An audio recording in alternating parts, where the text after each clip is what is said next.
पुराने समय की बात है। एक गांव में दो भाई रहते थे। बड़ा भाई बहुत अमीर था, जबकि छोटा भाई बहुत ही गरीबी में अपना जीवन बिता रहा था। वे दोनों अलग अलग घरों में रहते थे। बड़े भाई के पास ईश्वर का दिया हुआ सब कुछ था, धन दौलत, जमीन जायदाद की कोई कमी नहीं थी, जबकि छोटे भाई के पास धन के नाम पर कुछ भी नहीं था। कई बार तो उसे 2 वक्त की रोटी भी नसीब नहीं होती थी। फिर भी छोटा भाई बहुत दयालु और नेक दिल इंसान था। वह रूखी सूखी खाकर भी ईश्वर का धन्यवाद करता। उसके दिल में किसी भी प्रकार की बड़ी बड़ी इच्छाएं नहीं थी, लेकिन उसे मन की वह शांति प्राप्त थी जो बड़े बड़े अमीरों को भी दुर्लभ थी। बड़े भाई का नाम शिव मोहन और छोटे भाई का नाम प्रीतम था। प्रीतम न सिर्फ नेक दिल था, बल्कि उसके घर आने वाले हर अतिथि का आदर सत्कार करता था। वह अपनी हैसियत के अनुसार उनका स्वागत करता था। इसके विपरीत शिव मोहन अमीर होते हुए भी बहुत कंजूस था। यदि कोई मेहमान उसके घर आ जाता तो उसके चेहरे का रंग उड़ जाता। उसे अपने करीब रिश्तेदारों का आना बिल्कुल पसंद नहीं था। उसका मानना था कि लोग उससे मिलने नहीं बल्कि उसकी दौलत के कारण आते हैं। उसे अपने धन पर बहुत घमंड था और वह गरीब लोगों को कुछ नहीं समझता था। एक दिन गाँव में एक बूढ़ा आदमी आया। उसने शिव मोहन का आलीशान घर देखा और दरवाजा खटखटाया। दरवाजे की आवाज सुनकर शिव मोहन बाहर आया। बूढ़े आदमी ने कहा, बेटा, क्या एक दिन के लिए तुम मुझे अपने घर में आसरा दे सकते हो? मैं बहुत थका हुआ हूँ और बहुत भूखा भी। शिव मोहन ने उसकी बात सुनकर तिरस्कार से कहा, अरे बाबा, क्या तुम्हें ये कोई धर्मशाला लगती है?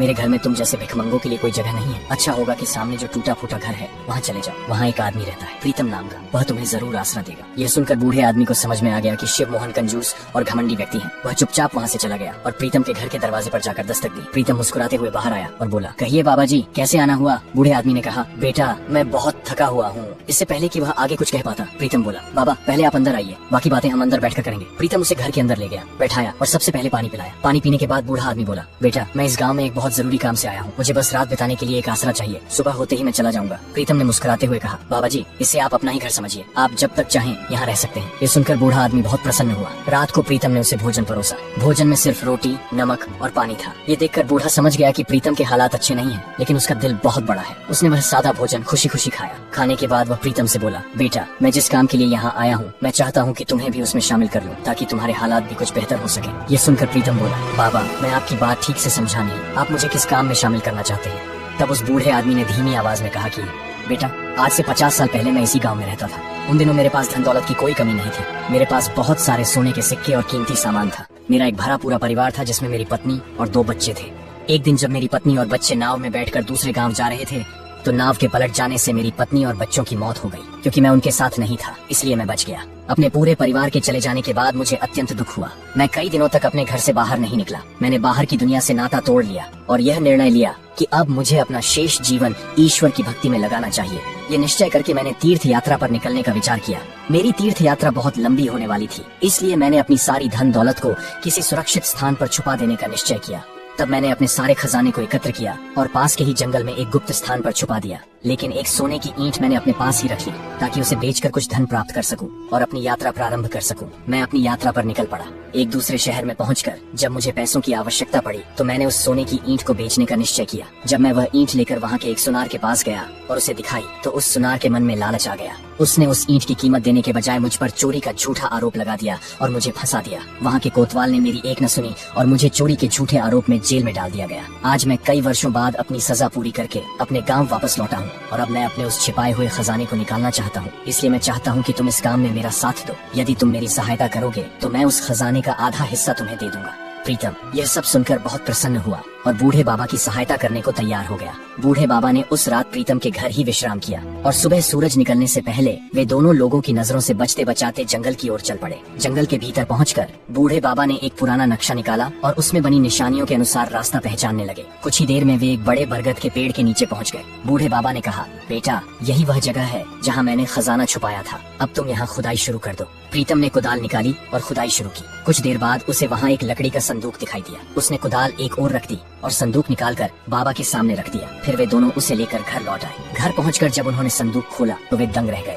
संदूक के भीतर सोने की ईंटें और सोने की मोहरें भरी हुई थीं। यह देखकर प्रीतम आश्चर्यचकित रह गया। बूढ़े बाबा ने उसमें से आधा सोना निकालकर प्रीतम को दे दिया और बाकी आधा सोना संदूक में ही रहने दिया। फिर बाबा ने समझाया, बेटा, इस धन का उपयोग बहुत ही सावधानी से करना। कहीं ऐसा न हो कि तुम भी मेरी तरह किसी मुसीबत में फंस जाओ। मेरे पास तो केवल एक ईंट थी, जिसे देखकर सुनार के मन में लालच आ गया था। तुम्हारे पास तो बहुत सारा खजाना है, इसलिए लोगों से बचकर रहना। फिर बाबा ने वह संदूक का खजाना एक बड़े झोले में डाला और कहा, अब यह खजाना मेरे किसी काम का नहीं रहा। मैं इसे गरीबों में बांट दूंगा। इसके अलावा जंगल में एक जगह और भी है जहाँ पर मेरा बाकी का खजाना रखा हुआ है। ये बात प्रीतम की पत्नी भी छिप कर सुन रही थी। प्रीतम ने बूढ़े बाबा को गांव के बाहर तक छोड़ा और फिर जब वह अपने घर में वापस आया तो उसकी पत्नी फौरन उसके पास आई और खजाने को देखकर वह खुश हो गई। वह कहने लगी कि इस खजाने को बेचकर हम बहुत अमीर हो जाएंगे और फिर अपनी सभी इच्छाओं को पूरा करेंगे। इसके बाद प्रीतम ने थोड़ा थोड़ा करके उस खजाने को बेचना शुरू कर दिया। देखते ही देखते प्रीतम के हालात अब बदलने लगे थे। उसने सबसे पहले अपनी पुरानी झोपड़ी की जगह एक बड़ा आलीशान मकान बनवाया। अब उसके घर में सुख सुविधा के सभी सामान मौजूद थे, लेकिन इतना अमीर हो जाने के बावजूद भी उसके मन में बिल्कुल भी घमंड नहीं आया था। उसके घर में जो भी मेहमान आता वह पहले से ज्यादा बढ़ चढ़कर उनके आवभगत करता। अपने दरवाजे पर आने वाले गरीब और दीन दुखियों की वह धन देकर सहायता करता। अब तो गांव के लोग उसकी पहले से भी ज्यादा इज्जत करने लगे थे। अमीर होने की खबर जब उसके बड़े भाई शिव मोहन को मिली तो वह अपनी पत्नी को साथ लेकर छोटे भाई प्रीतम के घर पहुँच गया और बड़ी हैरानी से उसका आलीशान मकान देखने लगा। उसने फिर प्रीतम से बोला, छोटे भाई तुम इतना अमीर कैसे हो गए? लेकिन प्रीतम ने भी इस बारे में उसे कुछ नहीं बताया और बस इतना ही कहा कि ये सब तो भगवान की कृपा है। प्रीतम और शिव मोहन की पत्नियां एक दूसरे से बहुत ही जलती थी और फिर शिव मोहन की पत्नी प्रीतम की पत्नी से जलकर कहने लगी कि तुम लोग जितना भी अमीर हो जाओ लेकिन हमारी बराबरी कभी नहीं कर पाओगे। ये सुनकर प्रीतम की पत्नी को गुस्सा आ गया और उसके मुंह से यह बात निकल गई कि हमारे पास तो और भी खजाना है जिसे जंगल से निकाल कर हम तुमसे भी ज्यादा अमीर हो जाएंगे। शिव मोहन की पत्नी जो कि बहुत ही धूर्त महिला थी, उसे यह बात दिमाग में घर कर गई। अपना जवाब न मिलने पर शिव मोहन अपनी पत्नी के साथ वहाँ से चल दिया। घर पर पहुँचते ही शिव मोहन की पत्नी अपने पति शिव मोहन से कहने लगी कि तुम्हारा भाई जंगल से कोई खजाना निकाल कर लाया है जिससे वह इतना अमीर हुआ है। उसकी पत्नी मुझे बता रही थी कि जंगल में अभी और भी खजाना है जिसे निकाल कर वह हमसे भी ज्यादा अमीर हो जाएंगे। मैं नहीं चाहती कि इस गांव में कोई हमसे भी ज्यादा अमीर हो। आप किसी भी तरीके से जंगल में दबे हुए उस खजाने को ढूंढने की कोशिश कीजिए ताकि मैं आपके भाई प्रीतम की पत्नी को मुंह तोड़ जवाब दे सकूं। शिव मोहन अपनी पत्नी की बात सुनकर हैरान रह गया और बोला, लेकिन जंगल से खजाना ढूंढना इतना आसान काम नहीं है। मुझे तो लगता है कि वह बूढ़े बाबा जिसे हमने घर से निकाला था अवश्य उसी ने ही प्रीतम को उस खजाने के भेद के बारे में बताया होगा, क्योंकि वह बूढ़ा आदमी इससे पहले कभी भी हमारे गाँव में नजर नहीं आया था और उसके यहाँ से जाने के बाद ही प्रीतम इतना धनवान हुआ है। असल बात तो ये थी कि शिव मोहन भी नहीं चाहता था कि उसका भाई उससे भी ज्यादा धनवान हो जाए और तब उसने खजाने की तलाश करने का फैसला किया, जबकि वह खजाना तो उसका था ही नहीं।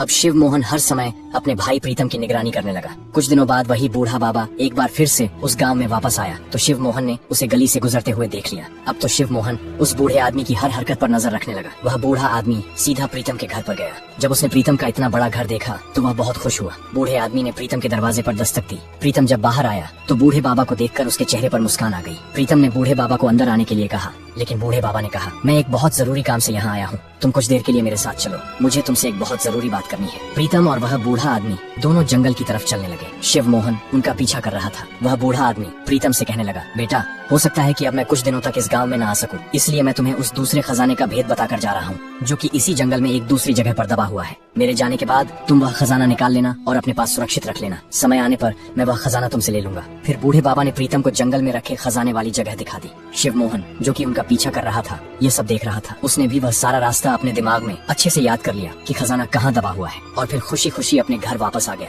घर पहुंचकर उसने अपनी पत्नी से कहा कि मुझे खजाने का सारा भेद मालूम हो गया है, अब बहुत जल्दी मैं वह खजाना निकाल लूंगा। यह सुनकर शिव मोहन की पत्नी बहुत खुश हुई और बड़े घमंड से कहने लगी, अब इस गांव में हमसे ज्यादा अमीर कोई नहीं हो सकता। घमंडी होने के साथ साथ वह औरत बहुत मूर्ख भी थी। इसी घमंड में वह सीधे प्रीतम के घर की ओर निकली। घर पहुंचकर प्रीतम की पत्नी से कहने लगी, इस गांव में सबसे अमीर तो अब हम ही रहेंगे, क्योंकि मेरे पति को भी जंगल में एक खजाने की जगह मालूम हो गई है जिसे निकालकर हम लोग एक बार फिर तुम लोगों से आगे निकल जाएंगे। इतना कहकर वह इतराती हुई अपने घर वापस चली गई। शाम के समय जब प्रीतम अपने घर लौटा तो उसकी पत्नी कहने लगी, तुम्हारे बड़े भाई की पत्नी आई थी और कह रही थी कि तुम्हारे भाई को भी जंगल में किसी खजाने की जगह के बारे में पता चल गया है और वह भी खजाना निकालकर हमसे ज्यादा अमीर हो जाएंगे। तब प्रीतम ने कहा, लेकिन उन्हें जंगल में खजाना होने के बारे में कैसे पता चला? तब प्रीतम की पत्नी को अपनी बेवकूफी पर बहुत शर्मिंदगी महसूस हुई और वह प्रीतम से कहने लगी, पिछली बार जब तुम्हारे भाई और भाभी हमारे घर आए थे तो तुम्हारी भाभी ने मुझे नीचा दिखाने की कोशिश की थी। तब मैंने गुस्से में आकर कह दिया था कि हमारे पास तो और भी खजाना है। ये सुनकर प्रीतम चिल्लाते हुए बोला, अरे बेवकूफ औरत, मैंने तुझे पहले ही समझाया था,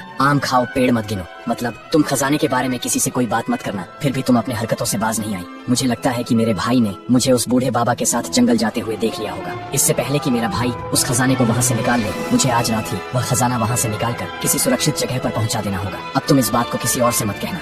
फिर प्रीतम उसी रात कुदाल लेकर जंगल में खजाना निकालने गया और थोड़ी देर में ही खुदाई करते हुए उसे वह खजाना नजर आ गया। फिर वह वहाँ से खजाना निकालकर उसे सुरक्षित अपने घर ले आया और बिल्कुल सुरक्षित घर के स्थान में छिपा दिया। अगली रात शिव मोहन उस जगह पर पहुंचा और खुदाई करने लगा, लेकिन जब उसने देखा कि वहाँ कोई खजाना नहीं है तो वह हैरान रह गया। वह सोचने लगा, मेरा छोटा भाई तो बड़ा चालाक निकला, शायद उसे पहले ही मेरी योजना का पता चल गया था और वह मुझसे पहले ही खजाना निकाल कर ले जा चुका है। दूसरी ओर उसी रात शिवमोहन की पत्नी घर पर अकेली रह गई थी, तो पीछे से मौका देखकर चोरों ने उसके घर पर धावा बोल दिया और उसके घर से सारा धन और कीमती सामान लेकर फरार हो गए। शिवमोहन जब अपने घर पर पहुंचा तो उसका चेहरा उतरा हुआ था। उसकी पत्नी भी बहुत परेशान नजर आ रही थी। एक दूसरे को परेशान देखकर दोनों के चेहरे का रंग उड़ गया। शिवमोहन अपनी पत्नी से पूछने लगा कि तुम्हें क्या हुआ, तुम्हारे चेहरे की हवाइयाँ क्यों उड़ी हुई हैं? तब उसकी पत्नी बोली, आपके जाने के बाद कुछ चोर घर में घुस आए और सब कुछ लूट कर फरार हो गए, इसलिए मैं परेशान हूँ। लेकिन आप बताइए, आप खाली हाथ क्यों लौटे? हमारा खजाना कहाँ है? ये सुनकर शिवमोहन ने सिर पकड़ लिया और बोला, खजाना वहाँ नहीं था, लगता है मेरे भाई ने पहले ही वहाँ से निकाल लिया। ज्यादा अमीर बनने के चक्कर में हम लोग बिल्कुल बर्बाद हो गए और ये सब तुम्हारे लालच की वजह से हुआ। तुम्हें उस धन को पाने की चाह थी जो हमारा था ही नहीं। देखो, हम तो अपने ही धन से हाथ धो बैठे। अगर तुम प्रीतम और उसकी पत्नी से ईर्ष्या न करती तो आज हमारी हालत ऐसी न होती। पत्नी ने जवाब दिया, जैसे आपने कुछ नहीं किया हो, आप भी तो उसी खजाने के पीछे थे, जब भी तो आप जंगल गए थे। अब दोनों लालची लोग एक दूसरे को दोष देने लगे। कुछ दिनों बाद जब वह बूढ़े बाबा दोबारा एक बार फिर से प्रीतम के पास वापस आया तो प्रीतम ने उन्हें पूरी घटना बताई और बचा हुआ खजाना उनके सामने रख दिया। बाबा मुस्कुराए और बोले, यह खजाना तुम्हारी ईमानदारी का इनाम है। मैं भला इस उम्र में इतनी दौलत का क्या करूँगा, यह अब तुम्हारा है। प्रीतम भावुक हो गया और बूढ़े बाबा से बोला, मेरा मन चाहता है कि आप अब कहीं न जाएं। मुझे आप में अपने पिता की छवि दिखाई देती है। क्या आप मुझे अपना बेटा मानकर मेरे साथ नहीं रह सकते? बाबा को प्रीतम की बात बहुत अच्छी लगी और वे वहीं प्रीतम के घर में साथ साथ रहने लगे। प्रीतम ने बचा हुआ सारा खजाना गांव के गरीब लोगों में बांट दिया और अपनी पत्नी तथा बाबा के साथ सुखमय जीवन बिताने लगा। तो दोस्तों, ये कहानी हमें बहुत कुछ सिखाती है। सबसे पहली बात यह कि हमें अपने घर आए हुए मेहमान की पूरी इज्जत करनी चाहिए, क्योंकि कहा गया है, अतिथि देवो भव। दूसरी बात, दूसरों से ईर्ष्या करना विनाश का कारण बनता है।